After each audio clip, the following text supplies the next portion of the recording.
Welcome back, everyone. Today's deep dive takes us into some serious Taoist inner alchemy. Oh, yeah. We're going to be unpacking the secret of the golden flower. Attributed to the one and only Dongbin. A legendary figure. Definitely. So get ready for some seriously mind-bending concepts and practical techniques for cultivating your inner landscape. It's a fascinating text, a unique blend of philosophy and actionable methods for spiritual transformation. And one concept that keeps popping up is returning the light. What's the deal with that in Taoist practice? Well, returning the light, or huiguang, it's all about harnessing the universe's fundamental forces. You mean like yin and yang? Exactly. And converging them within yourself. So instead of like viewing those energies as external forces, we're bringing them inside. That sounds like a pretty big shift in perspective. It is. It's a pathway to profound contemplation and cultivating kyurki. Okay, so how does that even start? How do we begin to do that? Well, Dongbin outlines some stages. He describes a journey from a subtle sense of something within nothing to a more tangible experience of something arising from nothing. So it's not just sitting around waiting for something to happen. We need to actively cultivate this something from a state of potential. Right. This progression hinges on consistent effort. Diligent practice is key. And I'm seeing this idea, a timing of fire, or Hua mentioned. What is that exactly? Timing of fire is crucial. Think of it as a reminder that, transformation takes time and dedicated practice. So it's not instant. No, Dongbin actually recommends 100 days. Wow, 100 days of dedicated cultivation. Yeah. He says it's during this period that true spiritual fire, or shenhuo, can manifest and ultimately coalesce into a pearl of light. A pearl of light? Yeah. That's a pretty vivid image. Is that a literal physical thing or more symbolic? It's a potent metaphor. He compares this process to, like the conception and gestation of a child. So we're giving birth to this inner light. In a sense, yes. This pearl of light represents a concentrated form of yang energy, the driving force in Taoist cosmology. Okay, that makes sense. So what exactly is the role of yang light in all of this, in this whole returning the light process? Well, yang light is paramount. It's the active force, the creative force, embodied by the sun in the physical world. And within us, it resides in the eyes, right? Yes, exactly. The challenge is our divine consciousness, or shenxi. It's constantly flowing outwards through our eyes. So we're essentially leaking this vital force just by looking out at the world. You could say that it dissipates this precious energy, and that's where the golden flower method comes in. It utilizes what's called a reversal method, or nifa. A technique to counteract this outward flow and draw the light back inwards. Exactly. So it's about consciously redirecting that flow. Yeah. And this isn't just about reclaiming physical energy, right? It seems like it goes deeper than that. Absolutely. Returning the light goes way beyond the physical. It's about reconnecting with the primordial energy of creation itself, tapping into a source that goes beyond our individual bodies. So are we talking about escaping the cycle of reincarnation here? Dongbin suggests that's precisely what's at stake. He speaks of liberation from the endless cycles of reincarnation, spanning countless kalpas. Wow. So this practice offers a way to break free from those cycles. That's the idea. It's a profound concept for sure. It is. So how do we counteract this outward flow? What's the first step towards this returning the light? Well, Dongbin points out a very fundamental human tendency. From birth, we live reactively. Our attention's always being pulled outwards by external circumstances. Exactly. And our energy follows our attention. That's like we're wired for distraction. Yeah. Constantly reacting to everything around us. I can definitely relate to that. We all experience it. But this outward focus drains our yang energy. It's like a gradual drift towards the yin realms. Oh, well. The Surangama Sutra actually has a quote about this. Pure thought leads to ascension. Pure emotion leads to descent. Very relevant. It's a powerful reminder to be mindful of where our thoughts and emotions are taking us. So how do we switch from descent to ascension? By cultivating stillness. It's about turning our gaze inward. And that's where meditation comes in, right? Exactly. Meditation plays a pivotal role. And why is there such a focus on the eyes in all of this? In the secret of the golden flower? They seem super important. The eyes are more than just, windows to the soul. They're gateways for energy flow. Gateways. The Yin Fu Jing actually says the mechanism resides in the eyes. And the Huangdi's Plain Questions echoes that with the essence of the human body gathers in the orifices of emptiness. It's all connected. So if our eyes are the gateway, Where is this light we're trying to return? Is it inside of us or is it external? That's where it gets interesting. Dongbin says the light is neither exclusively within the body nor outside of it. Oh. He compares it to mountains, rivers, and the earth illuminated by the sun and moon. So it's everywhere. In a sense, yes. The light is pervasive, illuminating everything but belonging to nothing. So it's more like an energy field, something we're immersed in but maybe haven't learned to perceive. That's a helpful way to think about it. Just as the sun's light enables life on Earth, this light fuels intelligence, wisdom, and the functioning of all things. So when we return the light, we're tapping into this universal source. That's amazing. But it also sounds like a lot of work. How do we cultivate that kind of awareness? It starts with simple practice, consistent practice. Okay. Remember, the eyes are the focal point for the body's essence. When our attention scatters outwards, that essence dissipates. Right. Regular meditation helps us gather and refine that light within. So it's not about spending hours and hours in deep meditation. Even small efforts can make a difference. Absolutely. Even a few minutes a day can be transformative. Think of it like making small deposits into a bank account. Okay, I like that. It makes the practice feel more attainable. So we have returning the light, the importance of meditation, and our eyes as the gateway. The Secret of the Golden Flower also mentions something called reflective illumination. Can you explain that a bit? Reflective illumination, or fan zhao, has been discussed by sages for millennia, from Confucius and Shakyamuni Buddha to Laozi. A lot of big names there. So it emphasizes inner observation and understanding? It does, but it's deeper than just analyzing our actions. Dongbin says true reflection is a return to a state before form, to our original essence before the universe as we know it existed. Wow. Okay, so how do we access that? Our original essence before the universe. It sounds kind of impossible. That's where things get truly fascinating. Dongbin offers techniques to cultivate this profound level of reflection, and one of them involves focusing on a surprising place, the tip of our nose. Wait, gazing at our nose, how does that tie into all of this? Well, it's not about staring intensely at your nose. It's about using it as a reference point. No. Aligning our vision, mind, and ki, we create a balance not too open and not too closed. So it's about finding that sweet spot of focus. But isn't that just meditation? It's related, but there's a nuance. Dongbin says, once we find stability through this alignment, we no longer need to actively focus on the nose. He compares it to, like a mason using a plumb line to build a wall. Once the line is set, it serves as a guide without constant checking. Oh, I see. So the nose tip is like a tool for the mind, helping us get started. Yeah. Once we find that internal balance, we could let go of the external crutch.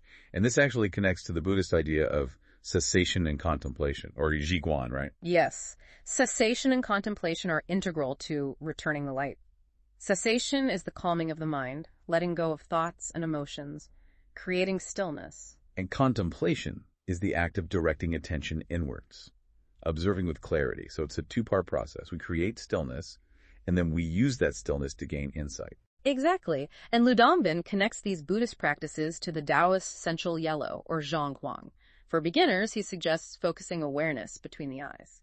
So we're shifting our focus slightly upward from the nose to the space between the eyebrows. Yes, this point is often called the middle of conditions, or yuanzhang. Middle represents a state of omnipresence, while conditions signify the starting point for growth and transformation. Okay, I'm starting to see how this all connects. We're calming the mind, focusing our attention, and ultimately tapping into that primordial light within. But what about those distracting thoughts that inevitably come up when you're meditating?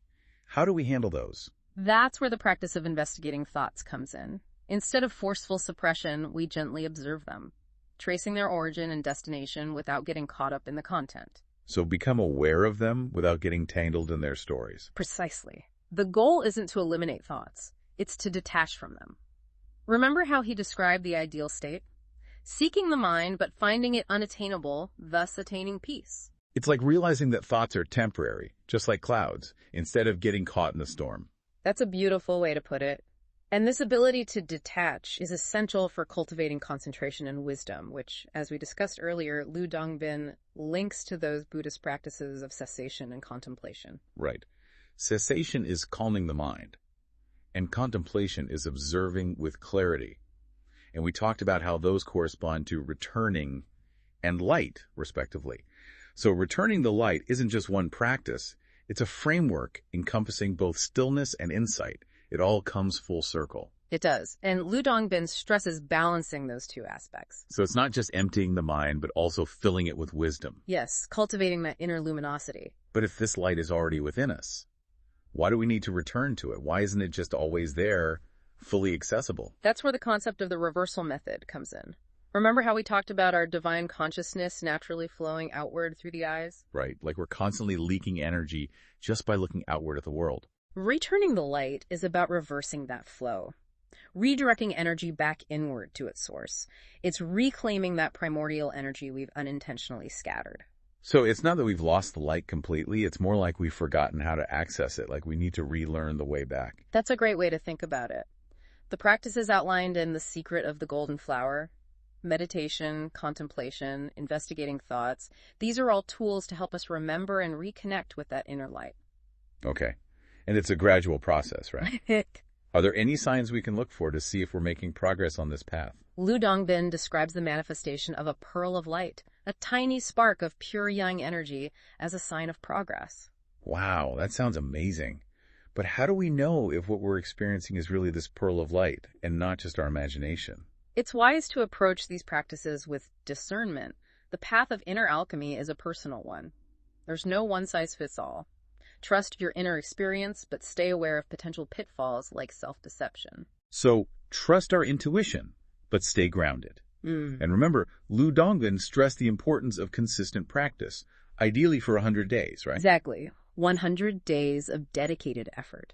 It underscores the idea that transformation takes dedication, but the rewards are well worth the effort. We're not just talking about cultivating peace or well-being. Lu Dongbin suggests returning the light can lead to liberation from the endless cycles of reincarnation. That's a big claim. Escaping the wheel of samsara. It sounds almost like science fiction. It may sound extraordinary, but that's the power of inner alchemy. It invites us to explore the depths of our being and tap into a potential that goes beyond our ordinary understanding of reality. Okay. I'm starting to see why The Secret of the Golden Flower has resonated with people for centuries. It's not just a philosophical text. It's a call to adventure, an invitation to embark on a journey of self-discovery. And it's a journey that's accessible to everyone, regardless of background or beliefs. It's about recognizing that we all have the capacity for transformation. That's pretty empowering. All this talk of escaping reincarnation and primordial energy makes me wonder, how do we incorporate returning the light into our everyday lives? How do we bring this down to earth? Amidst emails and errands and all the stuff we have to do. It's about finding small moments throughout the day to reconnect with your inner stillness. Oh, okay. Take a few deep breaths before replying to a stressful email. Pause to appreciate nature during your commute. Little things can make a big difference. So like micro meditations throughout the day. Exactly. And those micro moments can grow into a more consistent practice. Remember, even a few minutes of dedicated meditation each day can be really impactful. That feels much more manageable. It's not about becoming a monk and renouncing the world. It's about weaving mindfulness into daily life. And as you become more adept at returning the light in those small moments, it starts to permeate your whole being. It becomes less of a technique and more of a way of life. It's not just about what we do during meditation. It's about how we approach every aspect of life. Precisely. And that's where the true power of inner alchemy lies. It's not about escaping the world, but about transforming our experience of it. Okay. I'm feeling inspired. I've still got some questions about the specifics, though. Like, how do we investigate our thoughts? What does it mean to focus our awareness between the eyes? Those are great questions. The Secret of the Golden Flower provides techniques and visualizations to help us deepen our practice. One technique Lu Dongbin mentions is especially interesting. He talks about the importance of understanding reflective illumination. Right, we touched upon that earlier.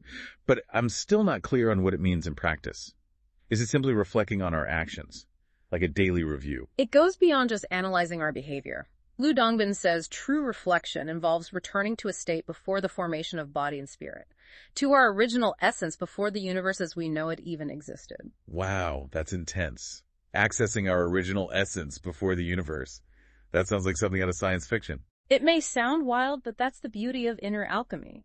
It challenges our conventional ideas about reality, and it invites us to explore the boundaries of what we think is possible. Well, I'm definitely willing to push those boundaries. But how do we do that? What are the steps involved in this type of reflection? Lu Dongbin offers clues. He says the term reflection, fan in Chinese, it means to return from the conscious mind to a state before body and spirit were formed, to seek within ourselves that primordial essence before the heavens and earth came into being. So it's about going beyond our usual mental chatter. Exactly. To a deeper level of awareness. It's about tapping into a source of wisdom that lies beyond our individual minds. A wisdom connected to the fabric of the universe. Okay, that's a profound concept. But it's pretty abstract. Can you give us some concrete examples of how to practice this reflective illumination? Sure. One technique Lu Dongbin mentions involves watching the tip of your nose during meditation. Wait, watching our nose. How does that help with accessing our primordial essence before the universe? It's not about the nose itself, but what it represents. Whoa. By gently focusing our attention on that point, we cultivate stillness and alignment. It's like setting a plumb line for our awareness. Okay, so it's about using a physical focal point to train our attention, to cultivate a deeper focus. But what happens once we've done that? Where do we go from there? Lu Dongbin says once we achieve stability, we no longer need to fixate on the nose tip. Oh, really? He compares it to, like a mason using a plumb line to build a wall. Once that line is set, the mason doesn't have to constantly check it. I see. So the nose tip is kind of like training wheels for the mind. It helps us get started, but eventually we let go of that external support and trust our own inner guidance. That inner guidance leads us to that middle of conditions. Exactly. That sweet spot of balance and harmony. Where we tap into our primordial essence. So the nose tip is just the beginning, a stepping stone on a much bigger journey. But it seems like we could get stuck on that stepping stone, like we might mistake the technique for the destination. That's an important point. It highlights the need to understand the deeper principles behind these techniques. Okay. The nose tip gazing, the focus on the middle of conditions, these are all tools to cultivate a special quality of awareness. A state of being that transcends our normal perception. Exactly. So it's not about the specific actions themselves, but about what those actions cultivate within us. It's using those tools to refine our consciousness. Precisely. And as we progress on this path, we begin to understand ourselves and the universe better. We start to see how everything is interconnected, the underlying unity that permeates everything. That's beautiful. Yeah. But it's also a little daunting. Where do we even start to grasp such a vast concept? It starts with taking the first step, Right. committing to the practice. Remember, inner alchemy is a gradual process. Small steps, day after day, year after year. Right. It's not about achieving some grand enlightenment overnight. It's about cultivating a way of life, a way of being that's grounded in awareness and intention. So it's about embodying these principles rather than treating them as separate techniques. Exactly. And as we cultivate this way of being, we start to radiate that inner light outwards. It becomes something that emerges naturally from our understanding and practice. Like a lamp that illuminates not just its own space, but also the area around it. Exactly. And that's what makes returning the light so powerful and transformative. It's not just about personal enlightenment. It's about contributing to something larger, bringing more light into the world. I love that. Okay, I'm feeling inspired. But I also have a lot to contemplate. This whole concept of reflective illumination is really intriguing, but I need some time to think about it, to let it sink in. That's a good approach. Remember, inner alchemy isn't about rushing to a destination. It's about enjoying the journey, letting ourselves be transformed by each step along the way. And speaking of steps, Lu Dongbin offers specific instructions for how to practice this reflective illumination. Right. He does, and one of the techniques he mentions is really interesting. He talks about the importance of understanding cessation and contemplation. Right. We talked about that before. But I'd love to hear more about how that relates to reflective illumination. Are they separate practices or are they intertwined? They're deeply intertwined. In fact, Lu Dongbin suggests they're two sides of the same coin. Oh, wow. He says that returning corresponds to cessation, and light corresponds to contemplation. Ah, okay. So it's not enough to calm the mind. We also need to cultivate wisdom. And vice versa. We can't just have insights without grounding them in stillness. Exactly. It's about finding that delicate balance between the two. That balance is what allows us to return the light. Okay, I'm starting to see how it all fits together, but how do we actually practice cessation and contemplation? Are there techniques or visualizations we can use? There are. Lu Dongbin suggests beginners focus their awareness between their eyes, allowing the light to penetrate naturally. So, shifting our focus from the nose to the space between the eyebrows. Yes. This point is often called the middle of conditions, or yuanzong. Okay. The term middle signifies omnipresence, while conditions signifies the starting point for growth. Wow. I'm starting to see how profound this practice can be. Yeah. It's not just about calming the mind. It's about tapping into a level of awareness that connects us to the universe. That's it, and that's what's so exciting about The Secret of the Golden Flower. It offers a glimpse into a reality beyond our normal perception, a reality where anything is possible. Okay, I'm definitely interested. But I still have so much to learn. Are there other key concepts or practices we should explore? Definitely. One of the most important is the practice of investigating our thoughts. Dongbin says when those distracting thoughts pop up during meditation, we shouldn't try to suppress them, but gently observe them. Tracing their origin and destination without getting carried away by their content? Yes. The goal isn't to get rid of thoughts entirely, but to cultivate a sense of detachment from them. He describes the ideal state as seeking the mind, but finding it unattainable, thus attaining peace. It's recognizing that thoughts are fleeting. Like bubbles rising to the surface of a pond. That's a good way to think about it. So instead of getting soaked in the storm of our thoughts, we can watch them come and go without getting drenched. That's nice. And this ability to detach is how we cultivate concentration and wisdom, which Dongbin connects back to those Buddhist practices of cessation and contemplation. Exactly. Right? Cessation being calming the mind, and contemplation is observing with clarity. And Dongbin says those practices correspond to returning and light. So it all comes back to returning the light. It does. And he emphasizes balancing those two aspects. We need both stillness and insight. So it's not just about emptying the mind, but filling it with wisdom too. Yeah. Cultivating that inner luminosity. Right. And that luminosity is already there within us. It's like a pilot light waiting to be ignited. Okay, I like that analogy. Returning the light is about nurturing that inner spark. But is there a risk of mistaking those sparks, those glimpses of insight, for the real deal? Like, how do we know if we're actually progressing and not just having fleeting experiences? It's an insightful question, and it points to the importance of discernment on this path. It's easy to get excited by those flashes of insight and mistake them for the end goal. But the true returning of the light is a deeper process. It's not about peak experiences. It's about shifting our way of being in the world. It's about cultivating a sustained change, a way of life that reflects these principles. Exactly. And that's why Dongbin emphasizes consistent practice. Dedicating ourselves to the process day after day, year after year. It's not about achieving some final state. It's about engaging in the ongoing journey of self-cultivation. Okay, that makes sense. It's not about reaching some end goal. It's about embodying these principles in our lives, not just treating them like separate techniques. Yes, and as we cultivate this way of being, we naturally radiate that inner light outwards. It's not forced. It just emerges. Exactly. It comes from our deepening understanding and practice. So like a lamp that illuminates the space around it. Exactly. That's what makes returning the light so powerful. It's not just personal enlightenment. It's about contributing to the world, bringing more light into it. Well, I'm feeling inspired to explore this more. But for now, I think we've reached the end of our deep dive into The Secret of the Golden Flower. What a journey. We've uncovered the depths of returning the light, reclaiming our primordial energy, turning inward, and cultivating stillness through meditation. And investigating our thoughts. It's been really eye-opening. But it's just the beginning, right? The Secret of the Golden Flower has more to offer each time we read it. It does. So keep exploring, keep practicing, and most importantly, keep returning the light. Who knows what you might discover?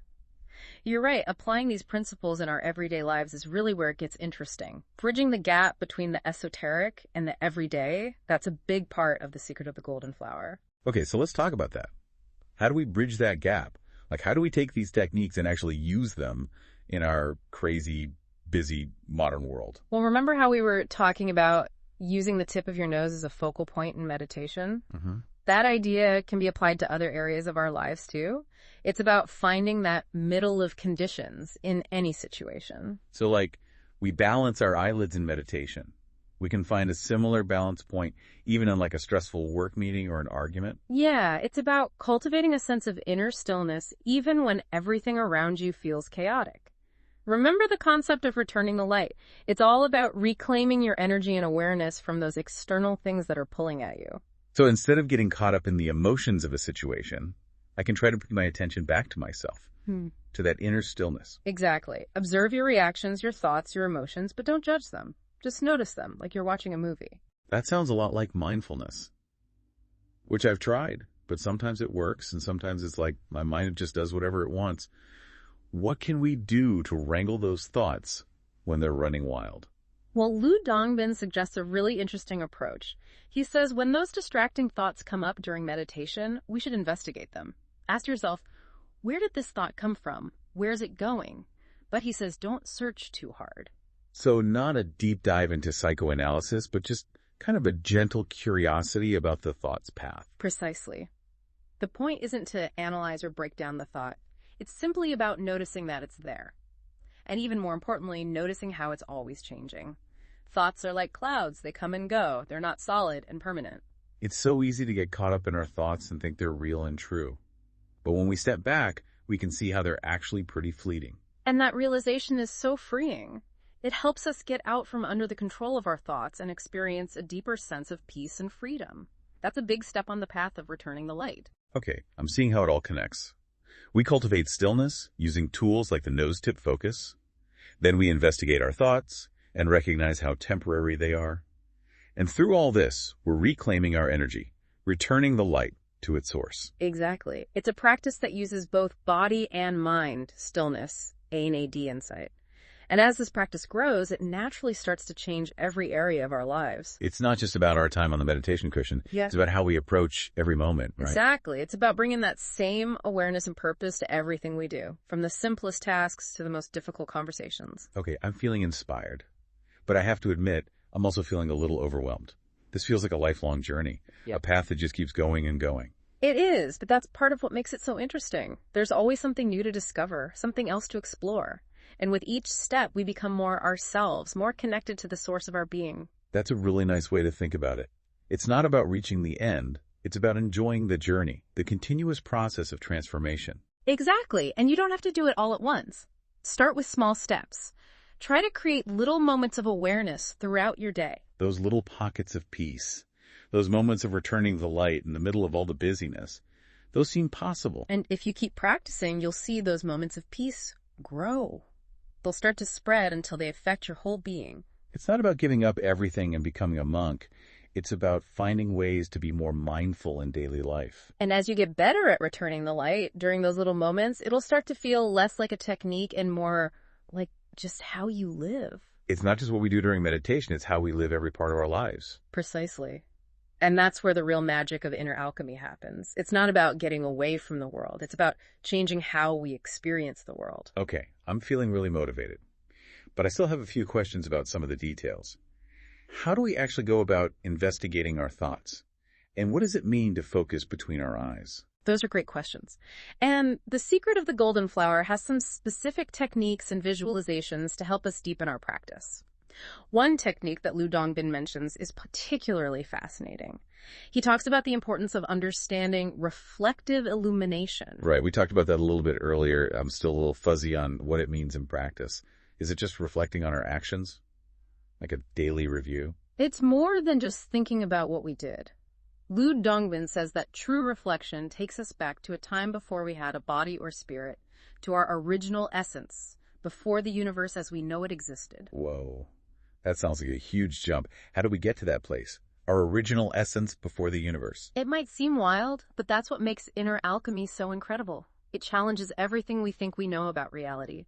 It invites us to explore what we believe is possible. Well, I'm definitely up for pushing those boundaries. So how do we do that? What are the actual steps involved in this kind of reflection? Lu Dongbin gives us some hints.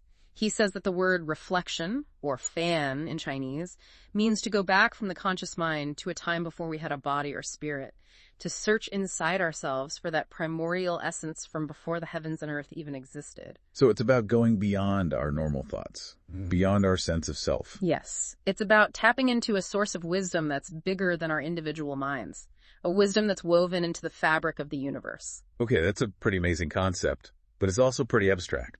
Can you give us some real-world examples of how to practice this kind of reflective illumination? Of course. One technique that Lu Dongbin mentions involves watching the tip of your nose while you meditate. Wait a minute, watching our nose. How does that connect to finding our primordial essence before the universe? It seems pretty specific and kind of strange. It's not really about the nose itself, but about what it represents. Okay. By focusing our attention on this point gently, we cultivate a sense of stillness and alignment.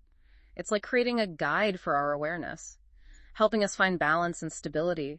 Okay, I see how this fits in. We're using a physical point to train our attention to develop a deeper focus. But what happens after we've done that? What's next? Dongbin says that once we achieve a certain amount of stability, we can stop focusing on the tip of our nose. Oh, really? He says it's like a builder using a plumb line to make sure a wall is straight. Once the line is set, the builder can keep working without always checking it. Ah, so the nose tip is kind of like training wheels for our minds. It helps us get going, but eventually we can let go of that external support and rely on our own inner compass. And that inner compass is what leads us to that middle of conditions, that place of balance, Precisely. where we can access our primordial essence. So watching the nose tip is just the beginning, a stepping stone on a much larger path. But it seems like it would be easy to get caught up in that first step, to think the technique is the goal. That's a really good point. And it shows how important it is to understand the deeper meaning behind these techniques. Things like nose-tip gazing and focusing on the middle of conditions are just tools to help us reach a special kind of awareness, a way of being that goes beyond what we normally experience. So it's not about the actions themselves, it's about what those actions help us develop inside. It's about using those tools to change our consciousness. Exactly. And as we keep going on this path, we start to understand ourselves and the universe in a new way. We start to see how everything is connected, the essential unity that flows through everything. That's a beautiful idea. But I have to be honest, it's also pretty intimidating. Where do we even begin to understand something so big? It all starts with that first step, making the commitment to practice. Remember, inner alchemy happens gradually. Day by day, step by step. Right. It's not about reaching some magical state of enlightenment overnight. It's about developing a new way of living, a way of being based on awareness and intention. It's not about escaping the world. It's about changing how we experience it. Right. Exactly. And as we practice this way of being, we naturally begin to share that inner light with the world around us. It's not something we force, it's something that flows out of our understanding and our practice. Like a lamp that lights up not only itself, but the space around it. Exactly. That's why returning the light is such a powerful and transformative practice. It's not just about our own personal enlightenment, it's about making the world a better place, bringing more light into it. I love that. Okay, I'm feeling so inspired to keep exploring this path. But right now, I think I need some time to process all of this. This idea of reflective illumination is really fascinating, but I need to sit with it for a bit, to really let it sink in. That's a great idea. Remember, inner alchemy isn't about rushing towards some finish line. It's about savoring the journey, letting each step change us along the way. And speaking of steps, Dongbin does give us some instructions for how to actually practice this reflective illumination, doesn't he? He does, and one of the techniques he mentions is particularly interesting. He talks about the importance of understanding cessation and contemplation. Right, we touched on that earlier. But could you say a little more about how it connects to reflective illumination? Are they two different practices, or do they work together? They're deeply intertwined. Actually, Dongbin says they're two sides of the same coin. Really?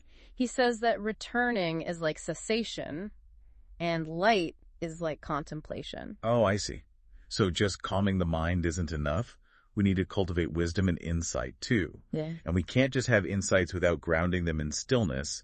It's all about finding that balance between the two. You got it. It's about that perfect blend of cessation and contemplation. And that balance is what makes it possible to truly return the light. Okay, I'm beginning to understand how it all fits together. But how do we actually practice this cessation and contemplation? What are some specific techniques or visualizations we can use?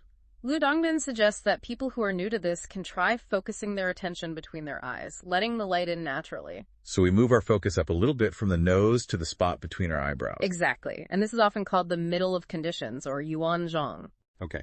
The word middle represents being everywhere at once, while conditions refers to the starting point for growth and transformation. Wow. I'm starting to see how powerful this practice can be. It's not just about calming our thoughts. It's about reaching a deeper level of awareness, a level that links us to the very heart of the universe. That's it, and that's what's so incredible about The Secret of the Golden Flower.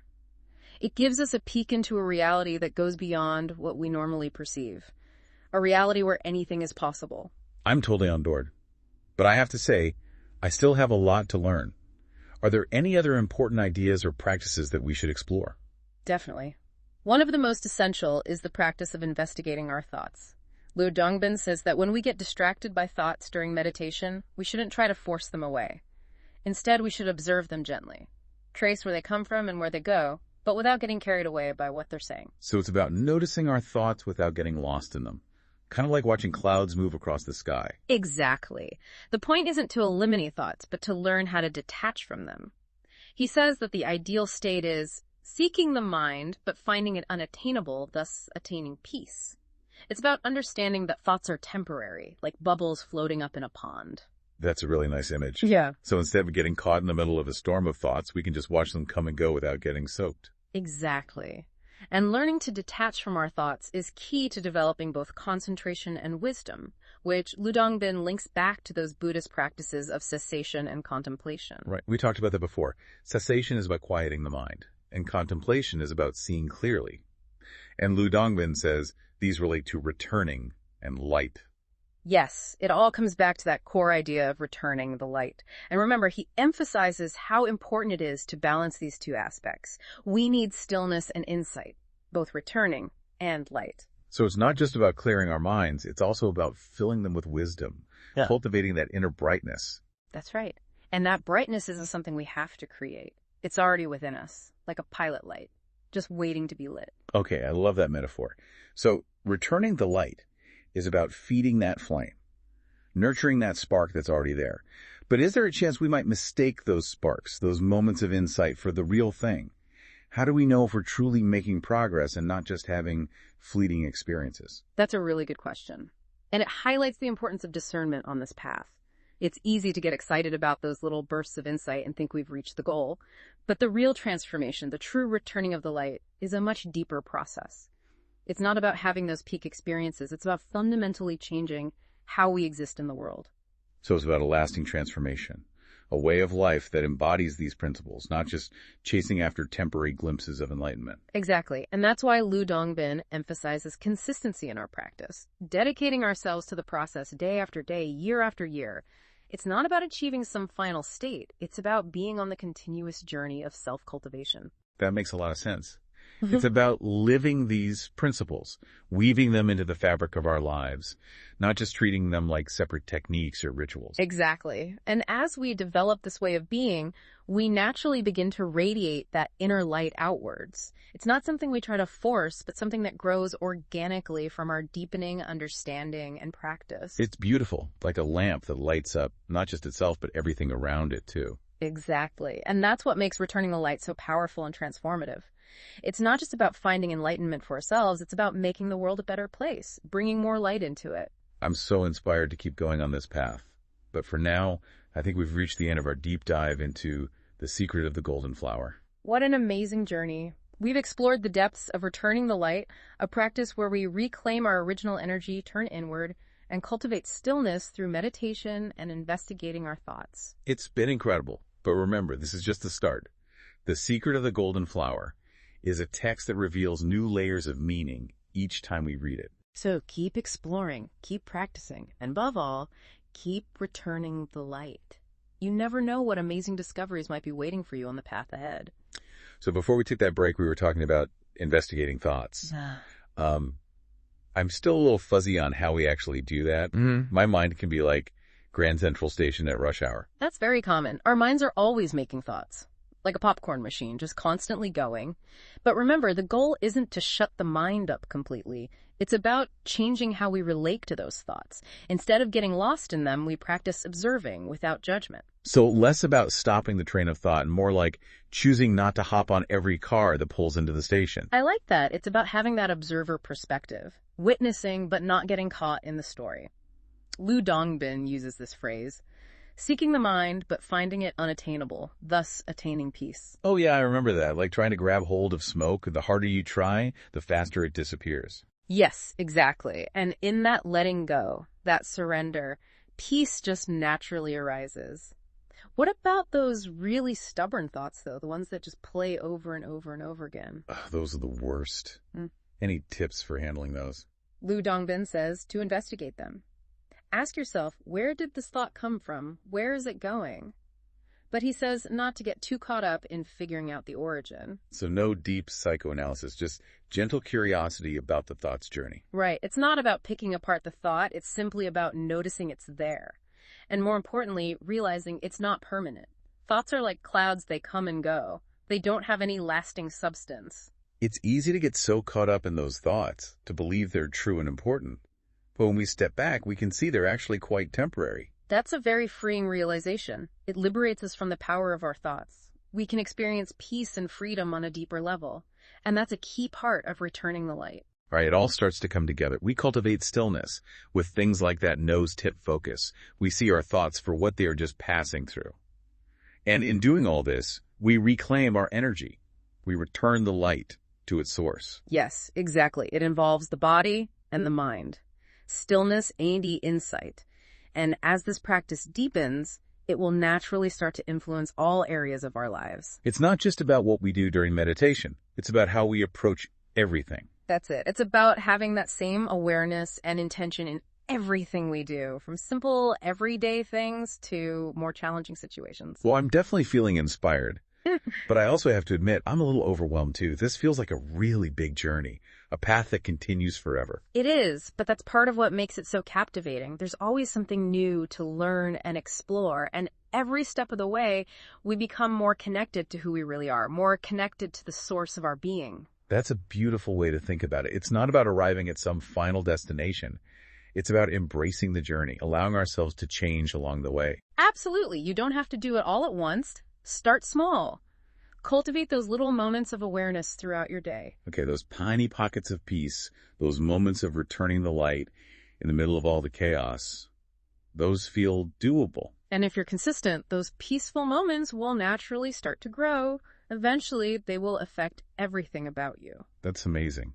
It's not about becoming a monk. It's about weaving mindfulness into our everyday lives. And as you become more skilled at returning the light in those small moments, it will start to feel less like a technique and more like just how you live. So it's not just about what we do during meditation. It's about how we approach everything in life. Precisely. That's where the real transformative power of inner alchemy shines through. It's not about getting away from the world. It's about changing how we see it, how we experience it. Well, I'm really excited to continue exploring this path and see where it leads. But for now, I think we reached the end of our deep dive into the secret of the golden flower. It's been an incredible journey. We've uncovered the depths of returning the light, a practice that involves reclaiming our primordial energy, turning inward, and cultivating stillness through meditation and investigating our thoughts. Remember, the secret of the golden flower offers new insights every time we read it. Keep exploring, keep practicing, and most importantly, keep returning the light. You never know what amazing discoveries you might find along the way.